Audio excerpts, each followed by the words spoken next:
रूपा और शेखर सरिता विहार में रहते हैं। वो अपनी जिंदगी में बेहद खुश होते हैं। दोनों का शौर्य नाम का एक बेटा भी होता है, जिस पर दोनों ही अपनी जान छिड़कते हैं। शेखर, अब तो आप शौर्य को अपनी गोद से नीचे उतार दीजिए, उसके सोने का टाइम हो रहा है।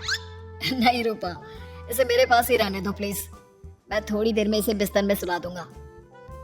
लेकिन कल सुबह आपकी ऑफिस में मीटिंग भी तो है ना, और इसके लिए आपको कल जल्दी भी तो निकलना होगा। जाइए, आप भी जाकर सो जाइए। क्या यार, अभी तो मेरी गोद में आया था मेरा बेटा और तुम उसे लेकर जा रही हो। बाद में कर लेना अपने बेटे से प्यार, अभी जाकर सो जाइए। रूपा शेखर से शौर्य को ले रही होती है कि तभी शौर्य रोने लगता है। शौर्य को रोता देखकर रूपा उसे फिर से शेखर को थमा देती है। आपका बेटा ना एक नंबर का नौटंकी है, बिल्कुल आप पर गया है वो। साफ बोलो ना, तुम्हें जलन होती है हम दोनों बाप बेटे का प्यार देखकर। पहले बड़ा तो होने दो तुम शौर्य को, फिर देखना वो सबसे ज्यादा मुझे ही प्यार करेगा। देखते हैं। ऐसे ही दिन बीतते चले जाते हैं और एक दिन कैंसर की बीमारी के चलते रूपा की मौत हो जाती है। अब शौर्य 3 साल का हो चुका होता है, जिसके कारण उसकी दादी शेखर पर दूसरी शादी का दबाव बनाने लगती है। शेखर, शौर्य अभी बहुत छोटा है और उसे इस समय एक माँ के प्यार की बहुत जरूरत है। माँ, मुझे दूसरी शादी नहीं करनी। क्या पता जो दूसरी औरत आएगी वो मेरे बेटे को एक माँ का प्यार दे या ना दे। तो रूपा की छोटी बहन वैशाली से ही शादी क्यों नहीं कर लेता? वो तो शौर्य को एक माँ का प्यार पूरा दे सकती है ना। मैंने कहा ना माँ, मुझे दूसरी शादी नहीं करनी, और अपनी ही पत्नी के बहन से तो हरगिज नहीं। ऊपर से अगर रूपा देख रही होगी तो वो क्या सोचेगी? अपने लिए ना सही, लेकिन तुझे शौर्य के लिए तो शादी करनी ही पड़ेगी ना बेटा। शेखर कुछ कहता उससे पहले ही अंजुमन उसे रूपा की कसम दे देती है, जिसके आगे मजबूर होकर शेखर शादी के लिए हामी भर देता है। देखो वैशाली, मैंने तुमसे शादी सिर्फ अपने बच्चे के लिए की है।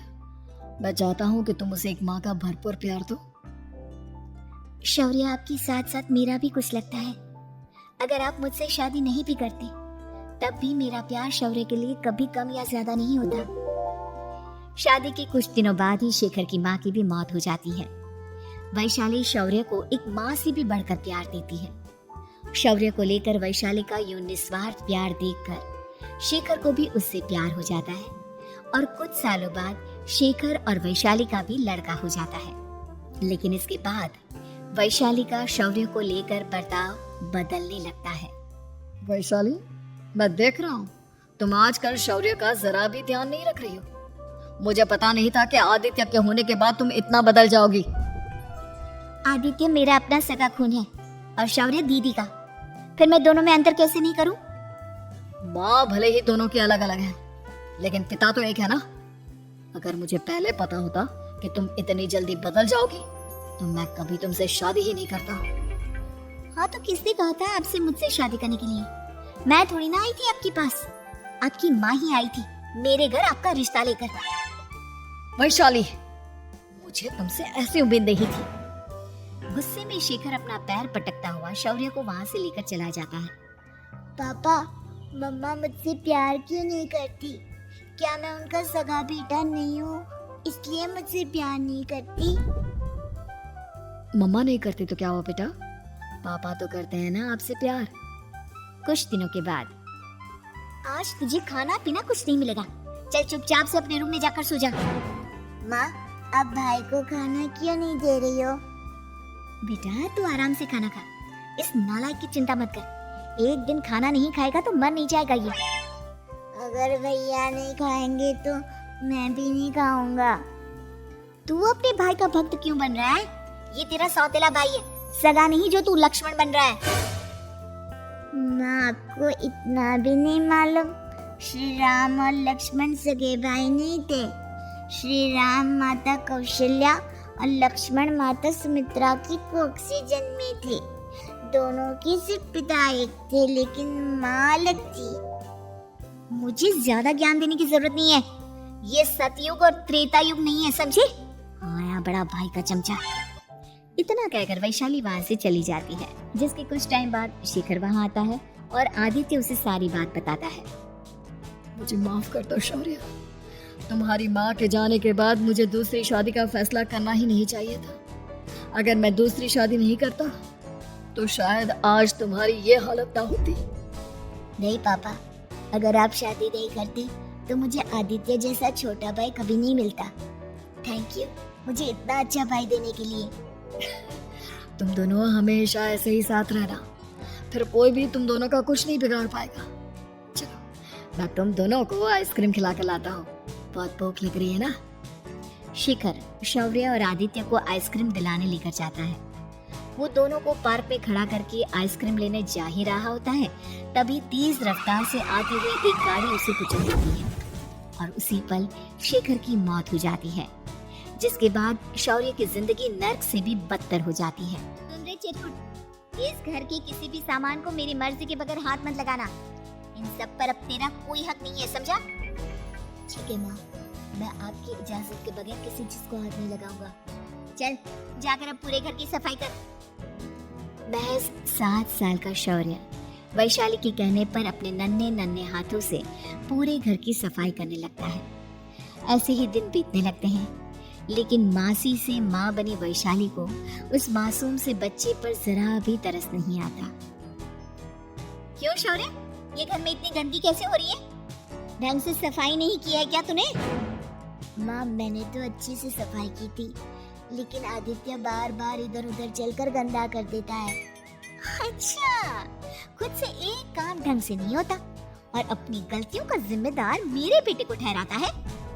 इतना कहकर वैशाली बांस का डंडा उठाकर शौर्य को जोर जोर से मारने लगती है। तभी वहाँ वैशाली के मायके वाले भी आ जाते हैं और उसकी सारी करतूतें देख लेते हैं।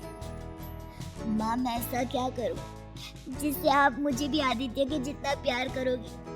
बोलिए ना माँ, मेरे क्या करने से आपके अंदर मेरे लिए ममता जागेगी?